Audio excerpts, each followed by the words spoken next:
আসসালামু আলাইকুম আমার প্রিয় প্রবাসী ভাই বোন, দয়া করে আমার এই ভিডিওটা একটু সবাই শেয়ার করুন। আমি একজন মালয়েশিয়া প্রবাসী। আমরা এই প্রবাসের মাটিতে কতটা কষ্ট করি, দিনরাত পরিশ্রম করি দেশকে উন্নত করার লক্ষ্যে। তারপরেও প্রবাসীদের সাথে প্রত্যেকটি খাতে খাতে দুর্নীতি করা হচ্ছে। আমি এই দুর্নীতিবাজদের বিপক্ষে প্রতিবাদকমূলক ভিডিও করি, আর আমার এই ভিডিওটা দেখে অনেকেই জ্বলে পুরে ছাই হয়ে যাচ্ছে। তাই আমাকে স্ক্রিনে ঝুলিয়ে যা না তাই বলে গালি দিচ্ছে। আমি কি কোনো ভুল কিছু করে থাকি?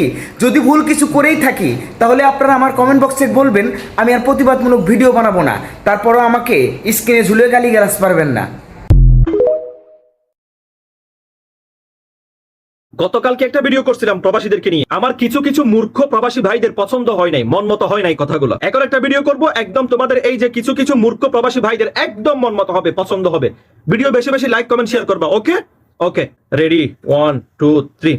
এই প্রবাসী ভাইরা কেন প্রতিবাদ করছেন না? আমরা প্রবাসীরা আমাদের টাকায় আমরা মন চাইলে 100টা মোবাইল নিয়ে যাবো বাংলাদেশে। আমাদেরকে কেন ট্যাক্স দিতে হবে? আমাদেরকে কেন বাংলাদেশ এয়ারপোর্টে আমাদেরকে আটকাবে? আরেকটা কি আছে? হ্যাঁ হ্যাঁ, প্রবাসী ভাইরা সবাই প্রতিবাদ করেন। আমাদের টাকায় আমরা মন চাইলে বাংলাদেশে 100 কেজি স্বর্ণ নিয়ে যাবো। কেন আমাদেরকে বাংলাদেশ এয়ারপোর্টে আমাদেরকে ট্যাক্স দিতে হবে? কেন আমাদেরকে চেকিং করবে? আমাদের টাকায় আমরা স্বর্ণ নিয়ে যাবো বাংলাদেশে। আরেকটা কি আছে? হ্যাঁ, এই প্রবাসী ভাইরা সবাই প্রতিবাদ করেন। আমাদের টাকায় আমরা বাংলাদেশ বিমানের টিকিট কাটবো। টিকিটের মধ্যে কেন লিখে থাকবে একজন প্রবাসী সর্বোচ্চ 30 কেজি 40 কেজি 50 কেজি মাল নিতে পারবে লাগেজে করে? আমাদের টাকায় আমরা মাল কিনবো। আমরা মন চাইলে 100 কেজি, মন চাইলে 200 কেজি মাল নিয়ে যাবো বাংলাদেশ বিমানে করে। আমাদেরকে কেন লিখে দিবে যে 40 কেজি 50 কেজি মাল নিতে পারবে একজন প্রবাসী সর্বোচ্চ? এটা আমরা মানি না। ঠিক আছে, হয়েছে মন মতো? কথাগুলো কি আদৌ যৌক্তিক, আদৌ আইনসঙ্গত? না, এরা কিচ্ছু দেখবে না। এদের মন মতো হলে হয়েছে, এদের মন মতো করে বললে এটাই প্রতিবাদ, এটাই প্রবাসীদের পক্ষে। দে লাইক দে, এখন তো মন মতো করে বলছি, দে মূর্খর যা, দে লাইক দে।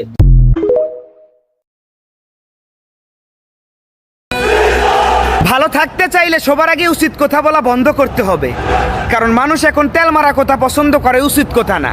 ভাইরে, নিজের ভালো সবাই বুঝে, অন্যের ভালো দেখলেই চলে। এখনকার কিছু মানুষের এটাই স্বভাব। মানুষ মরে গেলে দেহটা ঠিকই পচে যাবে, কিন্তু আত্মাকে তার দিতে হবে ঠিকই জবাব।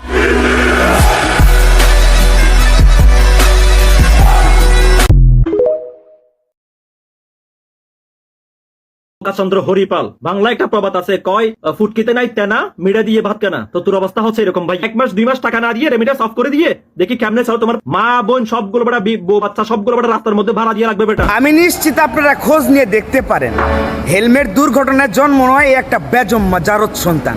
কিরে বেজন্মা, তোরে কি আমি কখনো স্ক্রিনে ঝুলাইছি? তুই স্ক্রিনে ঝুলাই ছাড়া আমার সাথে কত ভিডিও আছে, করতে পারস কর।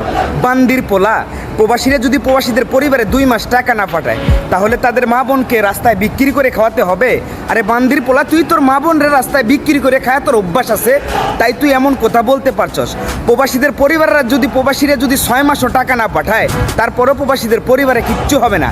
আর প্রবাসীরা যদি 2 মাস দেশে টাকা না পাঠায় তাহলে তোদেরকে ভিক্ষে করে খাইতে হবে।